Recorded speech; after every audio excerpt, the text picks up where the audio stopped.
Hi all, welcome to Study Win BSc. 10th preliminary എക്സാമിനേഷൻ്റെ previous year questions and answers ആണ് നമ്മളിന്ന് നോക്കാൻ പോകുന്നത്. ഒന്നാമത്തെ ചോദ്യം, ജോർജ് ഓണക്കൂർ എഴുതിയ ഏത് കൃതിക്കാണ് 2021 കേന്ദ്ര സാഹിത്യ അക്കാദമി അവാർഡ് ലഭിച്ചത്? ഉത്തരം ഹൃദയരാഗങ്ങൾ. ഇവരിൽ ആർക്കാണ് 2021 ദ്രോണാചാര്യ അവാർഡ് ലഭിച്ചത്? ഉത്തരം ടി.പി. ഔസേപ്പ്. ലോകത്തിലെ ഏറ്റവും വലിയ പക്ഷിശില്പം? ഉത്തരം ജടായു. ലോകത്തിൽ ആദ്യമായി പൂർണ്ണമായും സൗരോർജ്ജത്തിൽ പ്രവർത്തിക്കുന്ന വിമാനത്താവളം? ഉത്തരം കൊച്ചി അന്താരാഷ്ട്ര വിമാനത്താവളം. കേരള സംസ്ഥാന ചലച്ചിത്ര അക്കാദമിയുടെ ചുമതല വഹിക്കുന്ന മന്ത്രി? ഉത്തരം സജി ചെറിയാൻ. ശ്രദ്ധിക്കുക, 2022 ക്വസ്റ്റ്യൻ പേപ്പറാണ് നമ്മളിപ്പോൾ ചെയ്തുകൊണ്ടിരിക്കുന്നത്. അന്ന് സജി ചെറിയാനായിരുന്നു കേരള സംസ്ഥാന ചലച്ചിത്ര അക്കാദമിയുടെ ചുമതല വഹിക്കുന്ന മന്ത്രി. ഇന്ന് 2024 സജി ചെറിയാൻ തന്നെയാണ് കേരള സംസ്ഥാന ചലച്ചിത്ര അക്കാദമിയുടെ ചുമതല വഹിക്കുന്ന മന്ത്രി സജി ചെറിയാൻ. അടുത്ത ചോദ്യം നോക്കാം. നിലവിലെ Kerala public service commission chairman? ഉത്തരം അഡ്വക്കേറ്റ് M.K. സക്കീർ ആയിരുന്നു. ശ്രദ്ധിക്കുക, 2022 ആൻസർ ആയിരുന്നു അഡ്വക്കേറ്റ് M.K. സക്കീർ. 2024 നമുക്ക് വേണ്ടത്. നിലവിലെ Kerala public service commission chairman doctor M.R. Baiju. അടുത്ത ചോദ്യം, എത്ര ജില്ലാ സഹകരണ ബാങ്കുകളെ സംയോജിപ്പിച്ചാണ് Kerala state cooperative bank limited രൂപീകരിച്ചത്? ഉത്തരം 13. അന്ന ബെന്നിന് 2021 ഏത് പുരസ്കാരമാണ് ലഭിച്ചത്? ഉത്തരം Kerala state film award. Doctor Sosamma ഐപ്പിന് 2022 പത്മശ്രീ പുരസ്കാരം ഏത് വിഭാഗത്തിലെ സേവനത്തിനാണ് ലഭിച്ചത്? ഉത്തരം മറ്റുള്ളവ. Kerala state council for science, technology and environment എന്ന നാമം സ്വീകരിച്ചത് ഏത് വർഷത്തിലാണ്? ഉത്തരം 2002. ഭൂമിയുടെ വൻകര ഭൂവൽക്കത്തിൽ അടങ്ങിയിരിക്കുന്ന പ്രധാന ധാതുക്കൾ ഏതെല്ലാം? ഉത്തരം അലുമിനിയം, സിലിക്ക. താഴെ തന്നിരിക്കുന്നവയിൽ അവസാദ ശിലയ്ക്ക് ഉദാഹരണമല്ലാത്തത്? ഉത്തരം ബസാൾട്ട്. ഐക്യരാഷ്ട്ര സംഘടന എല്ലാ വർഷവും ലോക മണ്ണ് ദിനമായി ആചരിക്കുന്നത് എന്ന്? ശ്രദ്ധിക്കുക, ഈ ക്വസ്റ്റ്യൻ ഡിലീറ്റഡ് ക്വസ്റ്റ്യൻ ആയിരുന്നു. ഓപ്ഷൻസിൽ ശരിയായ ഉത്തരം ഇല്ലാത്തതിനാലാണ് അന്ന് ഡിലീറ്റ് ചെയ്തത്. ശരിയായ ആൻസർ ഡിസംബർ 5 ആണ്. ഐക്യരാഷ്ട്ര സംഘടന എല്ലാ വർഷവും ലോക മണ്ണ് ദിനമായി ആചരിക്കുന്നത് ഡിസംബർ 5. അടുത്ത ചോദ്യം നോക്കാം. താഴെ തന്നിരിക്കുന്നതിൽ മടക്കു പർവ്വതത്തിന് ഉദാഹരണം? ഉത്തരം ഓപ്ഷൻ ബി ആൻഡ് സി ആണ്, അതായത് അറ്റ്ലസും ആൽപ്സും. കനത്ത മഴയെ തുടർന്ന് പെട്ടെന്ന് ജലനിരപ്പ് ഉയരുന്ന പ്രതിഭാസമാണ് മലവെള്ളപ്പാച്ചിൽ. ഇന്ത്യയിൽ ഏറ്റവും ഉയർന്ന ജനസംഖ്യയുള്ള സംസ്ഥാനം? ഉത്തരം UP അഥവാ ഉത്തർപ്രദേശ്. 1,00,000-ലധികവും 10 ലക്ഷത്തിൽ താഴെയും ജനസംഖ്യയുള്ള നഗരങ്ങൾ അറിയപ്പെടുന്ന പേര്? നഗരം. ഇന്ത്യയിൽ ശരത്കാലം അനുഭവപ്പെടുന്ന കാലഘട്ടം? ഉത്തരം സെപ്റ്റംബർ മുതൽ ഒക്ടോബർ വരെ. കേരളത്തിൽ ഏറ്റവും കൂടുതൽ അരി ഉൽപ്പാദിപ്പിക്കപ്പെടുന്ന ജില്ല? ഉത്തരം പാലക്കാട്. താഴെ തന്നിരിക്കുന്നവയിൽ ട്രാൻസ് ഹിമാലയത്തിൽ ഉൾപ്പെടുന്നത് ഏത്? ഉത്തരം ലഡാക്ക്, സസ്കർ. താഴെ പറയുന്നവരിൽ അവകാശ പത്രികയിൽ ഒപ്പുവെച്ച ബ്രിട്ടീഷ് രാജാവ് ആരാകുന്നു? ഉത്തരം വില്യംസ് മൂന്നാമൻ. താഴെ പറയുന്നവരിൽ അവകാശ പത്രികയിൽ ഒപ്പുവെച്ച ബ്രിട്ടീഷ് രാജാവ് വില്യംസ് മൂന്നാമൻ. കേരളത്തിലെ ഇപ്പോഴത്തെ മുഖ്യ വിവരാവകാശ ഓഫീസർ?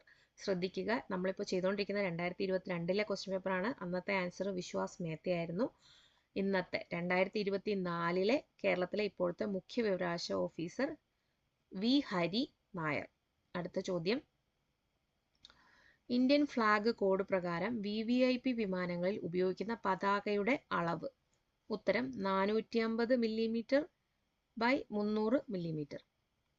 പൂർണ്ണമായും രാഷ്ട്രത്തിന്റെ പണം കൊണ്ട് സംരക്ഷിക്കപ്പെടുന്ന യാതൊരു വിദ്യാഭ്യാസ സ്ഥാപനത്തിലും മതപരമായ ബോധനം നൽകുവാൻ പാടുള്ളതല്ല എന്ന് പരാമർശിക്കുന്ന ഇന്ത്യൻ ഭരണഘടനയിലെ അനുച്ഛേദം ഏതാകുന്നു? ഉത്തരം 28(1). സംസ്ഥാനങ്ങളുടെ കടമെടുപ്പുമായി ബന്ധപ്പെട്ട ഭരണഘടനയിൽ പ്രതിപാദിച്ചിരിക്കുന്ന അനുച്ഛേദം? ഉത്തരം 293. താഴെ തന്നിരിക്കുന്നവയിൽ ദേശീയ മനുഷ്യാവകാശ കമ്മീഷൻ ചെയർമാൻ സ്ഥാനം നിർവഹിച്ചിട്ടില്ലാത്ത വ്യക്തി? ഉത്തരം ജസ്റ്റിസ് ഗോപാൽ ബല്ലവ് പട്നായിക്. വിവരാവകാശ അപേക്ഷ നിരസിക്കുവാൻ നിർദ്ദേശിച്ചിരിക്കുന്ന വിവരാവകാശ വകുപ്പ് ഏതായിരുന്നു? ഉത്തരം 8. ഭരണകൂടത്തിനും രാഷ്ട്രത്തിനും അവയെ സൃഷ്ടിക്കുകയും അവയ്ക്ക് കീഴിൽ ജീവിക്കുകയും ചെയ്യുന്ന മനുഷ്യരുടെ താൽപ്പര്യങ്ങൾക്കപ്പുറം ഒരു ലക്ഷ്യവുമില്ല ഈ വാക്കുകൾ ഏത് സ്വാതന്ത്ര്യ സമര കാലത്ത് ഉയർന്നു വന്നതാകുന്നു? ഉത്തരം അമേരിക്കൻ സ്വാതന്ത്ര്യ സമര കാലത്ത്.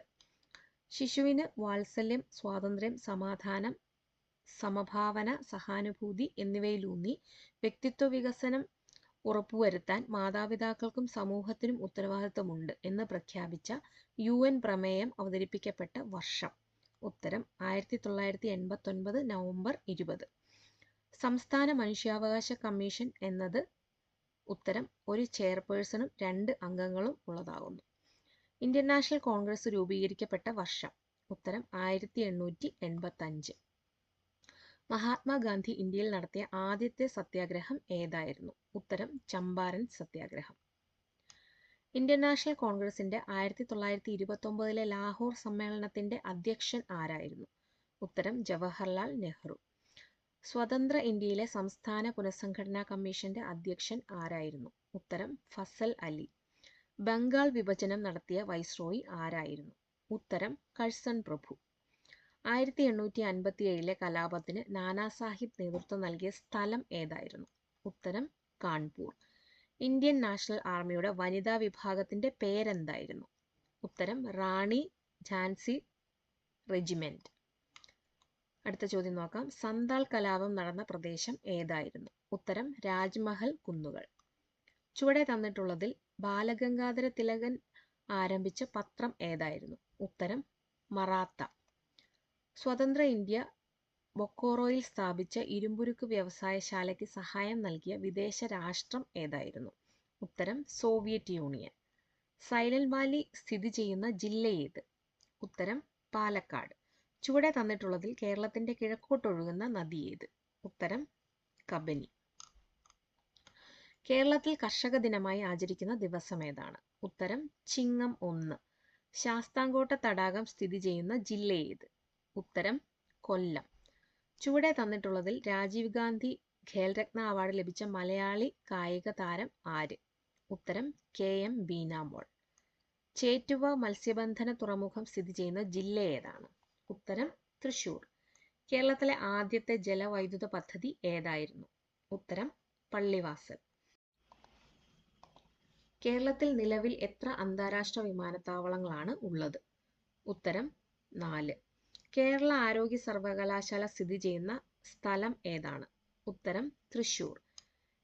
എൻ്റെ കുമ്പളങ്ങി എന്ന പുസ്തകം എഴുതിയതാര്? ഉത്തരം professor KV Thomas. Quit India സമരവുമായി ബന്ധപ്പെട്ട് കേരളത്തിൽ നടന്ന സംഭവം ഏതായിരുന്നു? ഉത്തരം കീഴരിയൂർ ബോംബ് കേസ്. തിരുവിതാംകൂർ കൊച്ചി സംയോജനം നടന്ന വർഷം? ഉത്തരം 1949. ഇന്ത്യൻ നാഷണൽ കോൺഗ്രസിന്റെ അധ്യക്ഷനായിരുന്ന ഒരേയൊരു മലയാളി ആരായിരുന്നു? ഉത്തരം C ശങ്കരൻ നായർ. ആത്മവിദ്യാ സംഘം സ്ഥാപിച്ചതാരായിരുന്നു? ഉത്തരം വാഗ്ഭടാനന്ദൻ. വിദ്യ കൊണ്ട് പ്രബുദ്ധരാകുക, സംഘടന കൊണ്ട് ശക്തരാകുക എന്ന് ഉദ്ബോധിപ്പിച്ചതാര്? ഉത്തരം ശ്രീനാരായണ ഗുരു. ചുവടെ തന്നിട്ടുള്ളതിൽ ചട്ടമ്പി സ്വാമികൾ രചിച്ച ഗ്രന്ഥമേത്? ഉത്തരം പ്രാചീന മലയാളം. ആധുനിക കാലത്തെ അത്ഭുതം എന്ന് മഹാത്മാഗാന്ധി വിശേഷിപ്പിച്ച സംഭവമേത്? ഉത്തരം ക്ഷേത്രപ്രവേശന വിളംബരം. പ്രത്യക്ഷ രക്ഷാ ദൈവസഭ സ്ഥാപിച്ചതാര്? ഉത്തരം കുമാരഗുരുദേവൻ. PT ഭട്ടതിരിപ്പാട് രചിച്ച അടുക്കളയിൽ നിന്നും അരങ്ങത്തേക്ക് എന്ന കൃതി ഏത് സാഹിത്യ വിഭാഗത്തിൽ ഉൾപ്പെടുന്നു? ഉത്തരം നാടകം. ചുവടെ തന്നിട്ടുള്ളവയിൽ C കേശവനുമായി ബന്ധപ്പെട്ട ചരിത്ര സംഭവം ഏത്? ഉത്തരം കോഴഞ്ചേരി പ്രസംഗം. മനുഷ്യ ശരീരത്തിലെ വാരിയെല്ലുകളുടെ എണ്ണം എത്ര? ഉത്തരം 24. മനുഷ്യ ശരീരത്തിൽ യൂറിയ നിർമ്മിക്കപ്പെടുന്ന അവയവം ഏതാണ്? ഉത്തരം കരൾ. കാൽസ്യത്തിന്റെ അപര്യാപ്തത ശരീരത്തിന്റെ ഏതെല്ലാം പ്രവർത്തനങ്ങളെ ബാധിക്കുന്നു? ഉത്തരം മേൽപ്പറഞ്ഞവയെല്ലാം. ഏതൊക്കെയാണെന്ന് നോക്കാം. രക്തം കട്ടപിടിക്കൽ, പേശി പ്രവർത്തനം, എല്ലിന്റെയും പല്ലിന്റെയും ആരോഗ്യം. മനുഷ്യ രക്തത്തിലെ ഹീമോഗ്ലോബിനുമായി യോജിക്കാത്ത പ്രസ്താവന ഏത്? ഉത്തരം പ്ലാസ്മയിൽ കാണപ്പെടുന്നു. താഴെ പറയുന്നവയിൽ ശരിയായ പ്രസ്താവനകൾ ഏത്? ഉത്തരം ഓപ്ഷൻ D 1ഉം 4ഉം ആണ് ശരിയായ പ്രസ്താവനകൾ. ഏതൊക്കെയാണെന്ന് നോക്കാം. 1. വൈറ്റ് കെയിൻ, ടോക്കിംഗ് വാച്ച് ഇവ ഉപയോഗിക്കുന്നത് അന്ധരാണ്. ടോക്ട്രെയിൽ വാച്ച്, ബ്രെയിൽ ലിപി ഇവ ഉപയോഗിക്കുന്നത് അന്ധരാണ്. അടുത്ത ചോദ്യം നോക്കാം. താഴെ തന്നിരിക്കുന്നവയിൽ വെണ്ടയുടെ ഇനം ഏത്? ഉത്തരം അനാമിക. അന്തരീക്ഷത്തിലേക്ക് എത്തുന്ന കാർബൺ മോണോക്സൈഡിന്റെ പ്രധാന ഉറവിടം. ഉത്തരം വാഹനങ്ങളിൽ നിന്നുള്ള പുക. താഴെ തന്നിരിക്കുന്നതിൽ ഏത് സ്ഥലത്തെ കണ്ടൽക്കാടുകളിലാണ് കടുവകൾ കാണപ്പെടുന്നത്? ഉത്തരം പശ്ചിമ ബംഗാൾ. വിഘാടകർ എന്ന വിഭാഗത്തിൽ പെടുന്നതിനെ കണ്ടെത്തുക. ഉത്തരം ബാക്ടീരിയ. ലോകത്ത് ഏറ്റവും അധികം ചണം ഉൽപ്പാദിപ്പിക്കുന്ന രാജ്യം? ഉത്തരം ഇന്ത്യ. ഒരേ ആറ്റോമിക നമ്പറും വ്യത്യസ്ത മാസ് നമ്പറുമുള്ള ഒരേ മൂലകത്തിന്റെ വ്യത്യസ്ത ആറ്റങ്ങളെ എന്താണ് പറയുക? ഉത്തരം ഐസോടോപ്പുകൾ. ശ്രദ്ധിക്കുക, ഒരേ ആറ്റോമിക നമ്പറും വ്യത്യസ്ത മാസ് നമ്പറുമുള്ള ഒരേ മൂലകത്തിന്റെ വ്യത്യസ്ത ആറ്റങ്ങളെ ഐസോടോപ്പുകൾ എന്ന് പറയുന്നു. അടുത്ത ചോദ്യം നോക്കാം. ആധുനിക പീരിയോഡിക് നിയമം ആവിഷ്കരിച്ച ശാസ്ത്രജ്ഞൻ ആര്? ഉത്തരം മോസ്ലി. ഭൂവൽക്കത്തിൽ ഏറ്റവും കൂടുതലായി കാണപ്പെടുന്ന മൂലകമാണ്? ഉത്തരം ഓക്സിജൻ. താഴെ കൊടുത്തിരിക്കുന്നവയിൽ അയണിന്റെ അയിര് ഏതാണ്? ഉത്തരം ഹെമറ്റൈറ്റ്. ആദ്യമായി നിർമ്മിക്കപ്പെട്ട കൃത്രിമ നൂൽ തരം ഏത്? ഉത്തരം നൈലോൺ. ദർപ്പണത്തിൽ പതിക്കുന്ന രശ്മിയുടെ പതനകോൺ 60 ഡിഗ്രി ആണെങ്കിൽ പ്രതിപതന കോൺ എത്രയാണ്? ഉത്തരം 60 ഡിഗ്രി. മഴത്തുള്ളികളുടെ ഗോളാകൃതിക്ക് കാരണമായ ബലം? ഉത്തരം പ്രതലബലം. ശബ്ദം ഏറ്റവും വേഗതയിൽ സഞ്ചരിക്കുന്നത്? ഉത്തരം ഖരവസ്തുക്കളിൽ. ജലത്തിന്റെ സാന്ദ്രത ഏറ്റവും കൂടുതൽ എപ്പോഴാണ്? ഉത്തരം 4 ഡിഗ്രി സെൽഷ്യസ്. മാസ് പകുതിയാകുകയും പ്രവേഗം ഇരട്ടിയാകുകയും ചെയ്താൽ വസ്തുവിന്റെ ഗതികോർജം? ഉത്തരം ഇരട്ടിയാകുന്നു. അടുത്തത് മാത്സ് ആൻഡ് മെന്റലബിലിറ്റി ക്വസ്റ്റ്യൻസ് ആണ്. ക്വസ്റ്റ്യൻ നമ്പറും ശരിയായ ഉത്തരത്തിന്റെ ആൻസറിന്റെ ഓപ്ഷനും മാത്രമാണ് പറഞ്ഞു പോകുന്നത്. ഏതൊക്കെയാണെന്ന് നോക്കാം. 81 C, 82 option D, 83 option B, 84 option D, 85 option D, 86 option B, 87 option C, 88 option D, 89 option B, 90 option B, 91 option B, 92 option D, 93 option D, 94 option C, 95 option B, 96 option C, 97 option B, 98 option B, 99 option C, 100 option C. അപ്പോൾ എല്ലാവർക്കും video ഇഷ്ടപ്പെടുന്നുണ്ടെങ്കിൽ like ചെയ്യുക, share ചെയ്യുക, subscribe ചെയ്യുക. Thank you.